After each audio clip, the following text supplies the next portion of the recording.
Welcome back to my channel. Oh my gosh, it has been a long time, 18 months I think. I want you to come in because I want to give you a full house tour. So much has changed in the house as well, and that's kind of where we left off. So I'm going to walk you around the house, give you a little tour. I'm really proud of everything that I've done with this house. Before we go inside, I'd love for you to hit the subscribe button. My goal for this year is to hit 1 million subscribers here on YouTube, and only you can make it happen. So thanks in advance for subscribing. Let's go inside.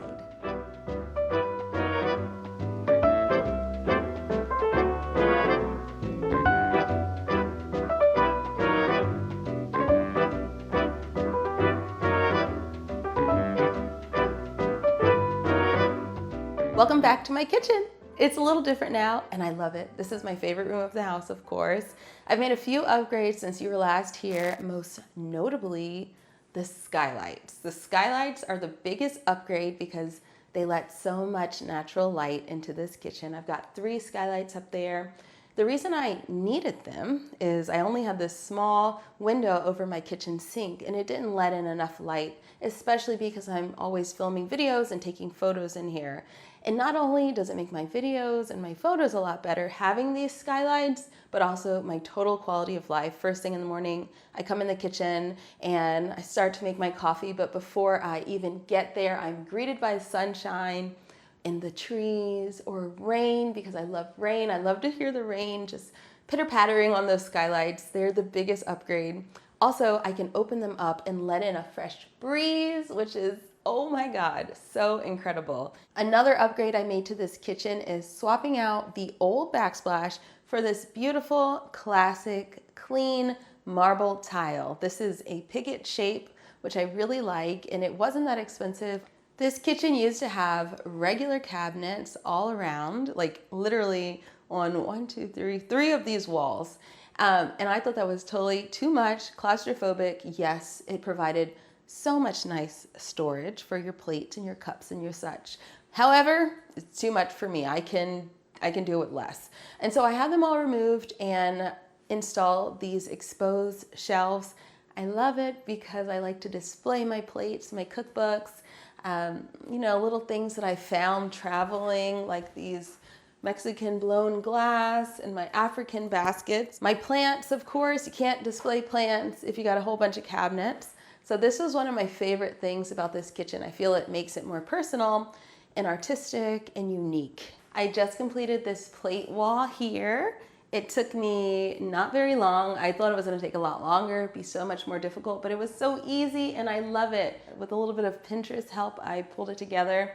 I have a combination of antique plates that I bought at thrift stores, estate sales, flea markets, and a couple of African baskets in there. I thought it would be nice to mix it up and not just make it all plates. A little bit of unexpected fun with the African baskets, especially all that nice bright color.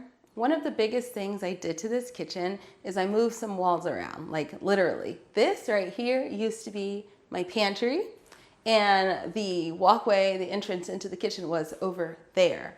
However, that is not good flow. You know, back in the day, in the 20s, the kitchen was kind of the domain of the wife and the servant. So they were sequestered away from the guests. There was no flow. However, this is 2023. I want flow. I want to be able to see my guests when I'm entertaining. I also want to be able to see the TV and Baby J in the living room. So that's why I did this. I basically just shifted the pantry from here to there. And there was a butler's pantry over there, and now I have something more modern, a dry bar. I love this area because it is dark and it's moody. I went with this really dark teal, almost blackish, bluish. I don't know what color it is, but I don't want all my house to be dark, but I like at least one space to be dark and cozy. So the dry bar is what I'm doing with that. I also have this beautiful black countertop that was in the kitchen before. When I bought the house, this was the entire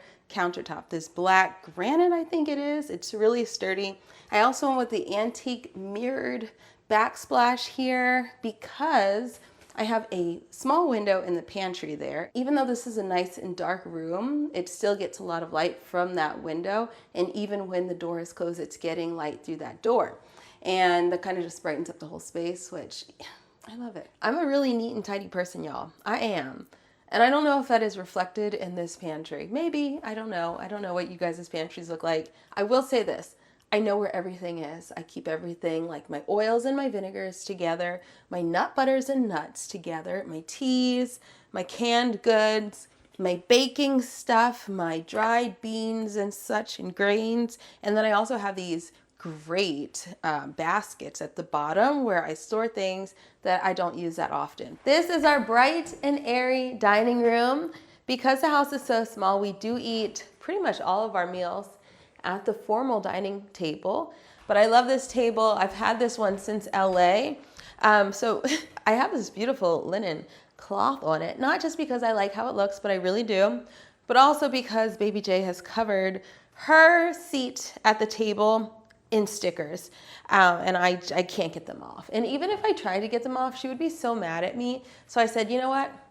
Why fight over it? Cover it up. It looks better like this anyway. QZ always loves sitting in this chair. It's super comfortable, even though it looks kind of, you know, maybe uncomfortable. This is a vintage Elroy chair that I bought at my favorite flea market here in Atlanta. And above me, a lot of you guys, over the years, I've had this print for, I don't know, almost 10 years now. And it's from the Matisse cutout retrospective at the MoMA. And apparently it's also the cover of, or on the cover of this book, The Body Keeps the Score. So a lot of people comment and say, oh, that's from the cover of that book. My office is also part of the dining room. The room is really large, so why not make it multifunctional? To be completely honest, I don't do that much work at my desk. One, because I hate sitting down. Two, because I hate sitting down to work and being on my computer. And three, because this chair is like not that comfortable. But if I have to do taxes or pay bills, I will sit here. The living room, this is the room where I get to watch television. But I promise, that's not it. I love the TV, but that's not the only reason that this room means so much to me. This is actually the room where I get to showcase my art, the things that I collect. I shop at a lot of thrift stores and flea markets, and I buy a lot of African art, a lot of painting, original art, all sorts of stuff. Facebook Marketplace, antiques, and it's all in here. So one of my favorite pieces is this beautiful painting over my shoulder by William Kwamina Poe. He's an artist who's based in Savannah, originally from Ghana. I met him here in Atlanta, like right when we moved in the house. I met him at the Dogwood Festival, and I bought this beautiful print of his. And it's you know, when you walk in the house, it's the first thing you see. It welcomes you. That's my wise auntie over my shoulder. When I feel like I don't know which way to turn in life, I look at her, and somehow she gives me the answer. So that painting means so much to me. I also have some amazing prints, these Basquiat prints from the King Pleasure exhibit that opened in New York City in 2022. I went and saw it last October. And of course I had to buy some prints, and of course I had to have them framed. Basquiat has been one of my favorite artists since I was probably 14 years old, so it meant so much to me to see so much of his artwork all in one place and to have some beautiful prints from that exhibit on display in my living room. I have a thing for African art and artifacts, especially bronzes. So I have a couple really very heavy and very special bronzes that are from West Africa, Benin and Nigeria, that I got at the flea market in Atlanta, Scott's Antique Market. To me, these are priceless. I just love West African art, and the bronzes really speak to me because they seem to hold so much power. One of the most unique things about my house is the leaded glass transom windows around the front door and the front window. Also, I have some right above my console table here in the living room. It's super unique to Victorian bungalows or Victorian homes from the early 1900s, and I have the only Victorian on the street, which makes it feel extra special. Welcome to my spa, AKA my bathroom. I was clearly going for spa vibes when I designed this bathroom. I wanted to feel like I had an oasis, a part of the house that was all mine, only mine, peaceful, feeling of natural, lots of natural light in here. And so this is what I've gotten, and I love it. It is actually a really small space, but it is perfect for me. For the walls, I did lime wash, which gives it that textured, variated look, and it's super easy to apply. I didn't do it myself. The painter did it, but it is certainly easy enough for a DIY project. Keeping with my spa vacation vibes, for the tile in the shower, I went with a Moroccan Zelige tile. And those are hand-cut tiles that are all kind of different. Nothing is perfect, but they come together to create this beautiful, perfect mosaic. And it definitely makes you feel like you are on vacation when you take a shower in there. I relied on a lot of big box stores for things like my tub, which is from Amazon, and my floor, which is from Floor & Decor. And on the other hand, I went with a custom vanity, which was not that much more expensive than what I could have bought at a store, but I wanted to perfectly fit this space, which it does. I had the same guy who did this vanity do all the other cabinetry work in the house. My favorite thing about this bathroom has got to be my 4x4 skylight right in the center. This bathroom was so dark when I moved in the house, so I invested in this skylight, which was, oh my gosh, totally worth it. This skylight, not only does it bring in natural light, but it is a vibe, okay? I had this one awkward window in this bathroom, which made it really difficult to figure out how to place a mirror over the double vanity. So what I ended up doing was hanging the mirrors from the ceiling. I found these hanging mirrors on overstock.com and had them installed, and I love them. They're very unique and they work really well. And here's the thing, because this mirror is directly in front of the window, you get that natural light from behind it so that when I'm doing my makeup, I can make sure that I look extra good. I like that. Of course, I also have some of Baby J's framed artwork in the bathroom. I got this renovation done a year ago and I still have not found a painting to go above the tub. So if you find anything, send me links, put them in the description below because I am still searching. You guys know my taste now because you've had the tour. I'm definitely looking for something more minimalist, so please send it my way if you have anything in mind. Baby J's bathroom is a little bit different than mine. Okay, a lot different. Not only is it her bathroom, but it also serves as the guest bathroom because it is in the main hallway. I went with wallpaper on the walls. I love wallpaper. I think it makes a bathroom more childlike or more appealing to children without being childish. One of my favorite things about her bathroom in particular is the vanity. I picked this up from Home Depot, which I was surprised that they had anything this nice at Home Depot. It's the only marble countertop we have in the house, and I love how feminine it feels.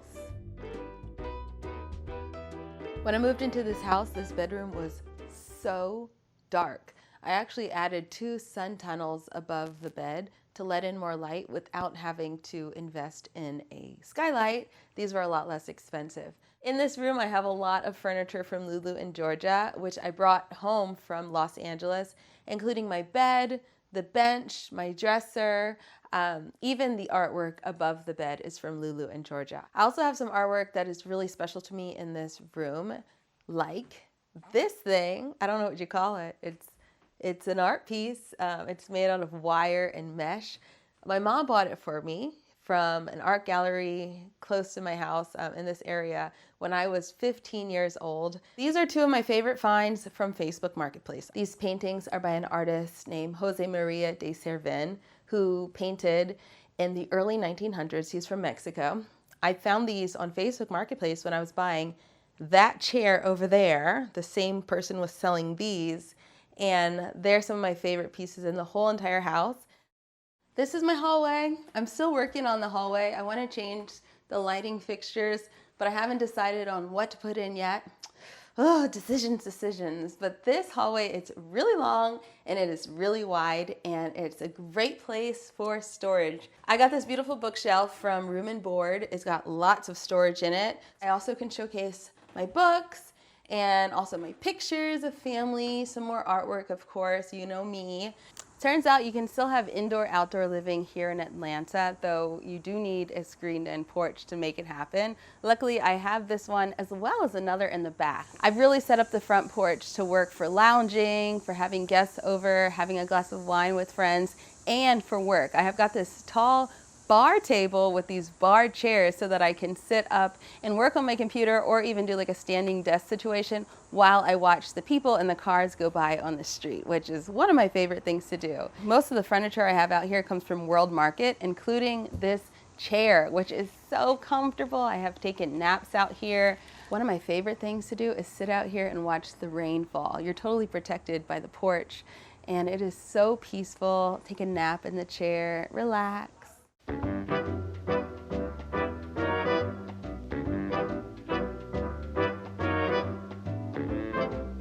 I hope you enjoyed visiting my house. I had so much fun having you here. Please come back to the channel next week because we're going to be doing vegan snacks. And if you haven't already yet, hit the subscribe button now so that you don't miss a future video. I'll see you next week. Bye.